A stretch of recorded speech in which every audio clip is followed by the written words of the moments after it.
Hello,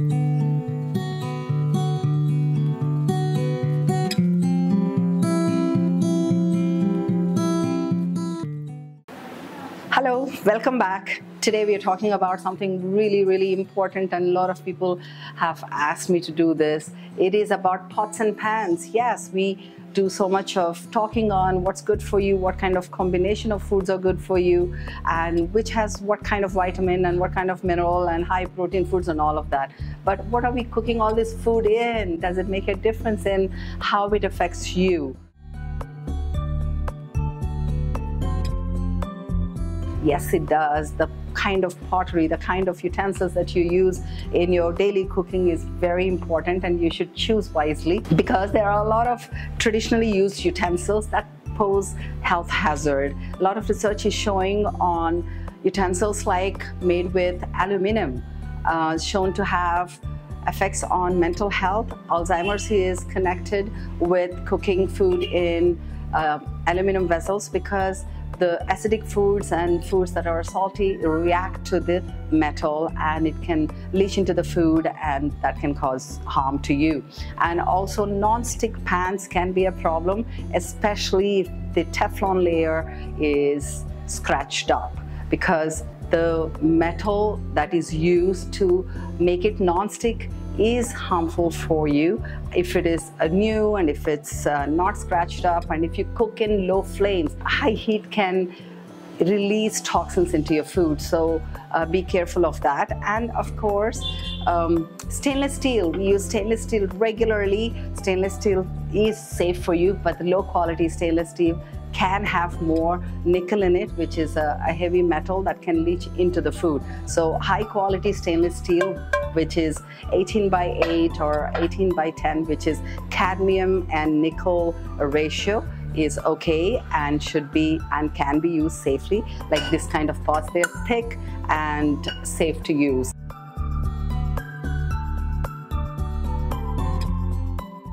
Now coming to what pans are actually good for you and what pans are worth spending money on. So we spoke about what not to use and what can be used, and now let's talk about what we should spend money on and keep them safe so that we can pass it on to our next generation. How about that? So cast iron is fantastic. This is a cast iron pot that is coated with ceramic. Okay, when it's used properly, it can last you a lifetime.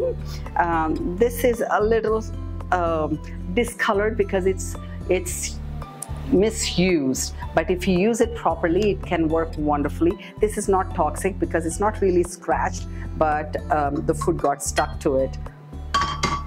Cast iron like this is easy to use, and the food that's cooked in this cooks evenly. Also, it helps you to absorb iron better.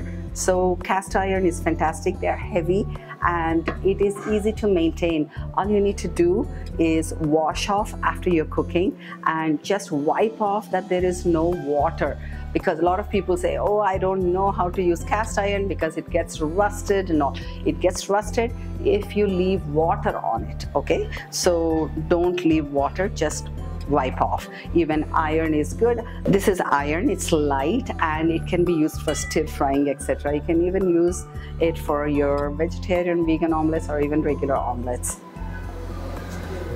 Look at this one. It's a cast iron grill. If you don't want to use a big oven, take all that energy to heat it up, you can just use something like this to grill your vegetables or whatever you choose to eat.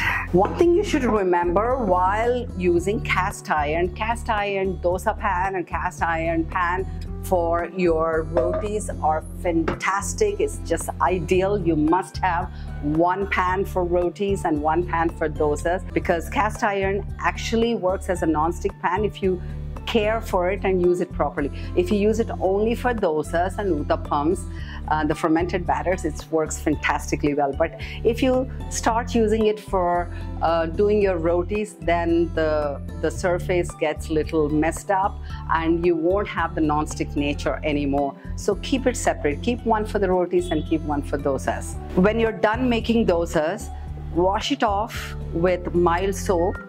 wipe it, and if needed, add a little bit of a layer of with vegetable oil and keep it aside. And when you're making dosas, heat it up first and apply a little oil after again and wipe it off, or use a little cut onion or bindi for extra non-stick effect. This is my most favorite, or maybe my second favorite in cast iron. This is to put tempering your tadka. It's a long stem, so you don't burn your hands, and you just put a little bit of oil and do whatever tempering that you want to do and mix it here. Dal. Now, speaking of dal, what utensil is good to cook your dals in? Of course, stainless steel is good, but what I love is soapstone. It works so wonderfully. It heats beautifully and it retains heat and cooks slowly. It's called also kalchetti. This one is not exactly for dal, it's good for curry, but there are pans that are a little higher. I love those. You may have seen me using them in my kitchen. Also, people who swear by it tell us that the food cooked in kalchetti lasts fresh longer. You don't even need to refrigerate it. How is that?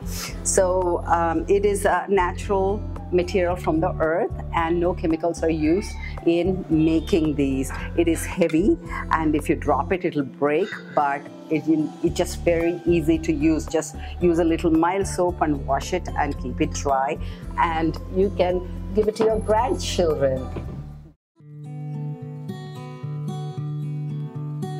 Our Longpi from the northeast, from Manipur, Longpi area. This is actually clay. It's a kind of clay. It's a mix of few different kinds of clays with lots of amazing mineral content, and that is the reason for different color variations from pan to pan. For example, look at this. This is also Longpi. This is almost jet black, whereas this has some marbling here.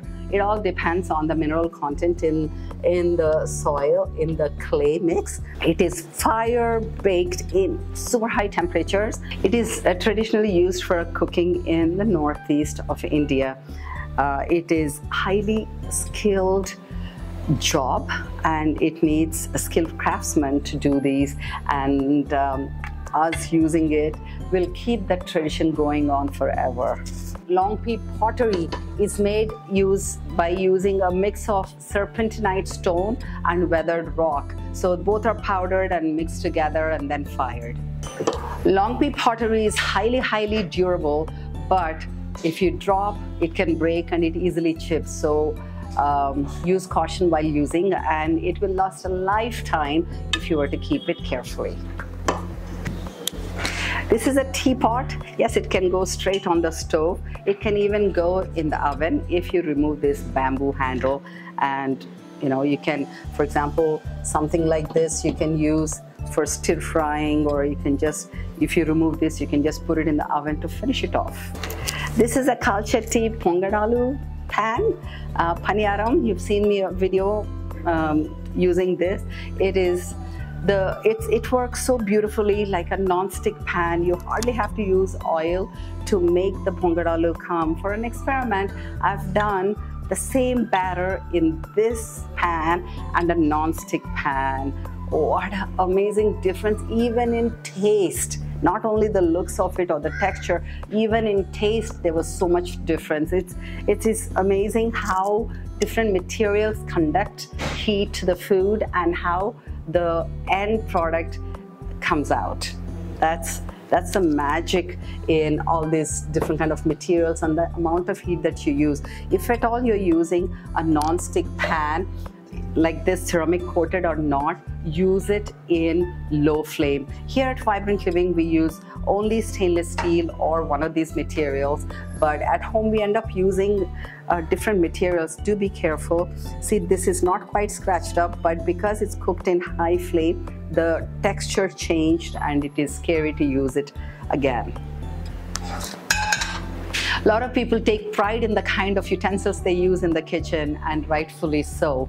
It is so worth spending the money on the right kind of utensils to cook your food, because that's what determines how your health is and in turn your happiness. So spend money on right kind of utensils and take pride in what utensil you use to cook your food. So if you have some of these pots and pans on your own or inherited from your grandparents, just use them with joy and pride. But if you don't have and you want to accumulate some good ones, we have them available at Vibrant Living. We have iron pans, we have cast iron pans, we have Longpi pans, and we have also cultured tea or soapstone pans. And of course, stainless steel pans as well.